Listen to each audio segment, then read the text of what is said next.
Welcome to Mindset, the new psychology of success, how we can learn to fulfill our potential in parenting, business, school, relationships, written by Carol DWECK, PhD in psychology, and was written and published in 2006, and this version 2008, and as of then, 1 million copies in print. Let's get this started with, people! So today we're actually going to be talking about business and as their mindsets and how leadership, aka CEO of failure management, and relationships of mind in our sixth chapter, relationships of mindsets in love or not in love, like in a frenemy kind of way.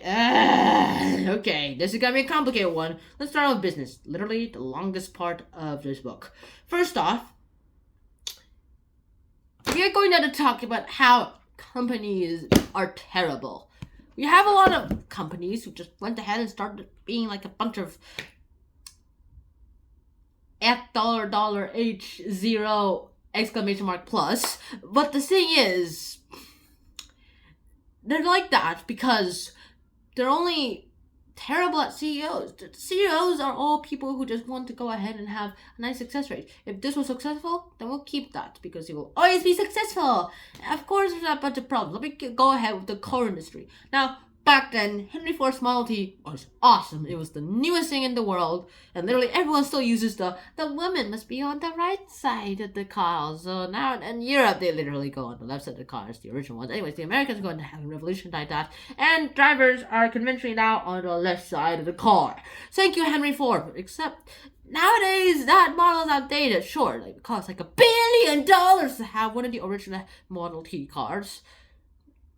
But back then, the only reason why it now costs like $1 billion is because no one wants a car like that anymore. If you drive a Henry Ford car in the middle of a road in today's world, first of all, you will probably be so slow that everyone's gonna complain like, get up, move along, you front of the car to the front of the car person. And also, it will also turn on like, is that a Henry Ford car? What is that? What is that car? Why is it so slow? And only the geeks like me will probably recognize it's a Henry Ford Model T. And especially if the Model Y comes out and it's worth zero because it never got sold.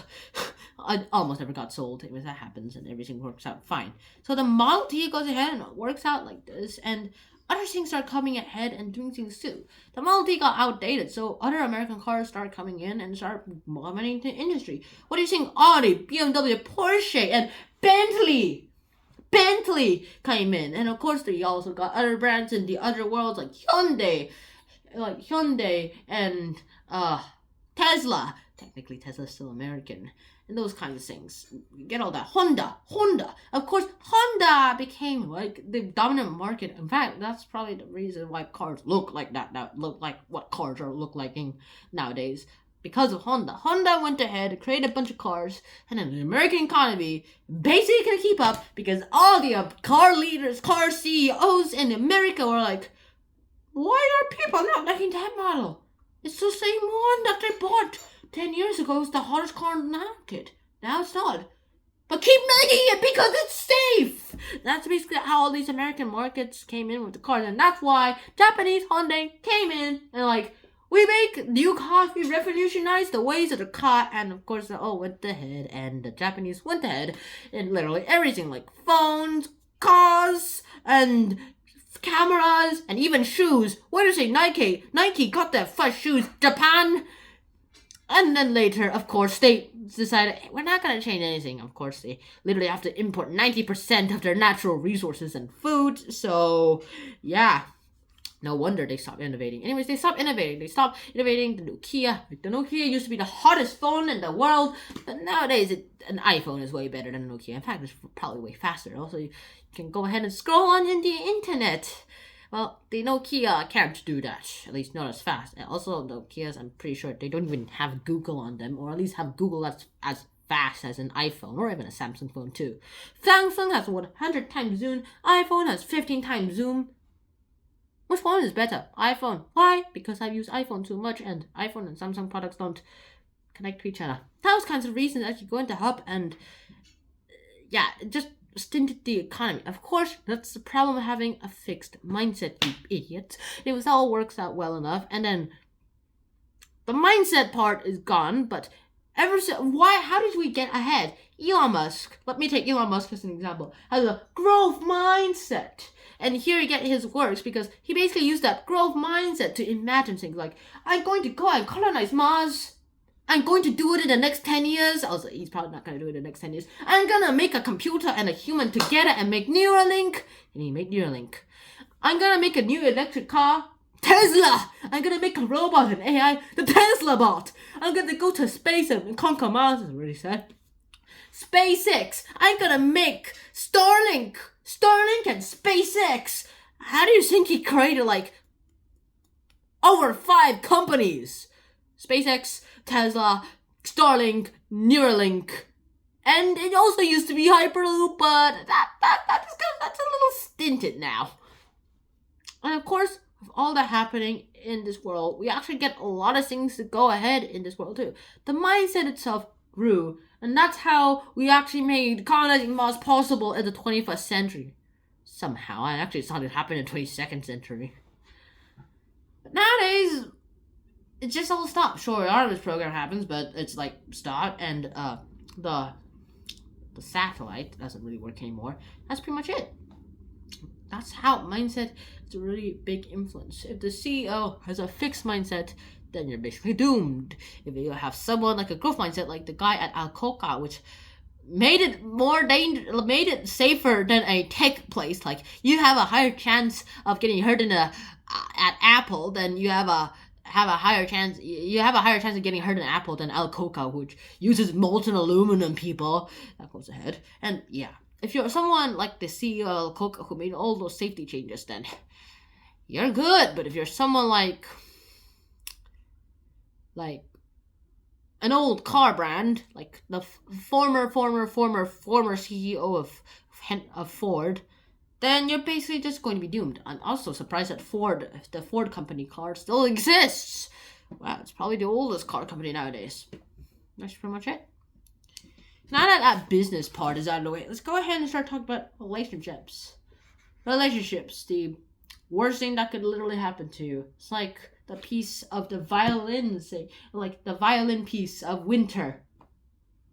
And of course, with all that happening, there's a lot of things to go ahead and yeah. Thank you. I'll take this off. Thank you very much. So basically, as I said, Winter, it feels something like this relationship sometimes. At least according to the experiences I've heard of.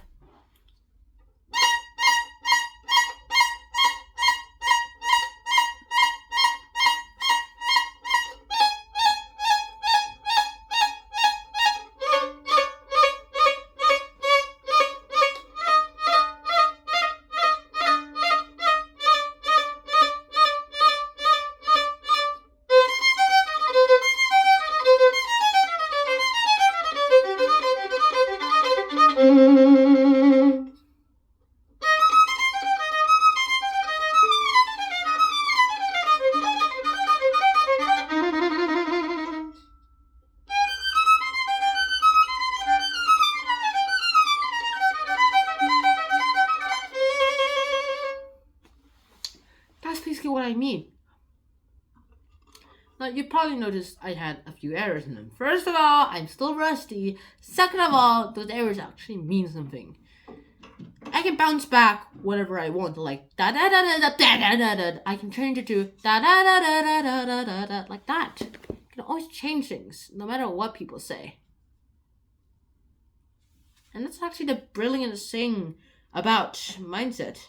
The growth mindset itself does great, incredible things when it comes to making growth and learning things, but in relationships, they're pretty useful. Also, it's actually the worst combination of a relationship is a person with a fixed mindset. Oh, let me change this real quick.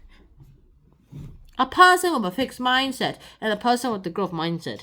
That's terrible, because especially if the woman is the growth mindset and the husband is the fixed mindset, that's terrible. Whenever you're trying to change something, the growth mindset is like, I actually want you to discuss it with me whenever you make a new purchase, eh? And then the guy is like, I'm so hot, I'm calling Mom, Mom, please make me feel better. And the mom makes him feel better, and it literally, 10-minute argument, an argument that should have taken 10 minutes takes 1 hour.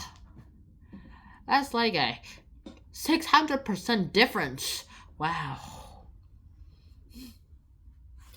And of course, with all that, we get a lot of things to go ahead and do. People in relationships are really hard to do. Also, it's really actually hard to get into relationships sometimes because they're in the fixed mindset. They're scared of this awkwardness. Like, there's this story of a guy who just like awkward, doesn't want to seem too interested because it might turn into something that they can't control into. And so when someone started flirting with them, they're like, look, it doesn't really matter to me if you sit down or don't sit down. And he means like, yeah, he basically wanted to say was this. Yeah, I like you too, but you don't really have to. I think what he wanted to say, if it could be a nice way, but he said like that because he was too awkward and he didn't know. The woman was like appalled and just went away and rejected it. And I was like, my goodness sake, what did I just do? Because apparently he liked her too. He called her hot. Wow. He went to the therapist and was like, dude, you're messed up. Stop trying to be awkward. Actually try to go up to her, apologize, and take the risk. Don't try to become a failure. Actually, if you're a failure, that's good. You can just break up with her anytime you want. And he's like, okay, he tried it, and he was actually scared of being judged, and luckily, she was not as judgy as he expected her to be. She apologized and invited her to lunch. She accepted. Yay, a new relationship created. What about when you try to get out of a relationship? That's the hard part. Like, the fixed mindset and the growth mindset partnership, that's the most terrible thing you could ever have. And if you ever have, like, a person that's fixed mindset and the girl's like, dude, Henry Ford fired you. It's okay. Get over it. You're not saying Henry Ford. Now you're richer than Henry Ford. You got better cars than Henry Ford. You got a better stock market than Henry Ford. Your company's better than Henry Ford right now. And then he divorced her. The guy who's better than Henry Ford divorced his wife because she said that and said, you're better than Henry Ford. No, I'm not. Henry Ford fired me. That means I'm worse than him.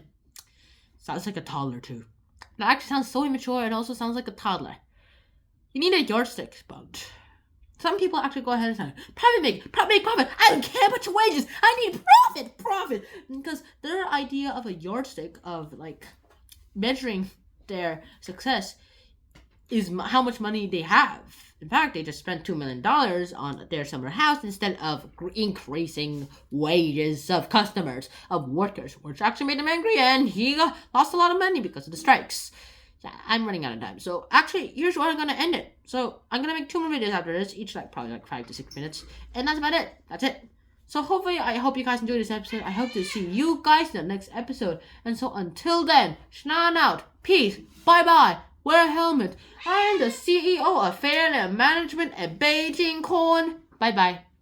I'm not Stephen Hare. If you think I'm Stephen Hare, I don't know what you are.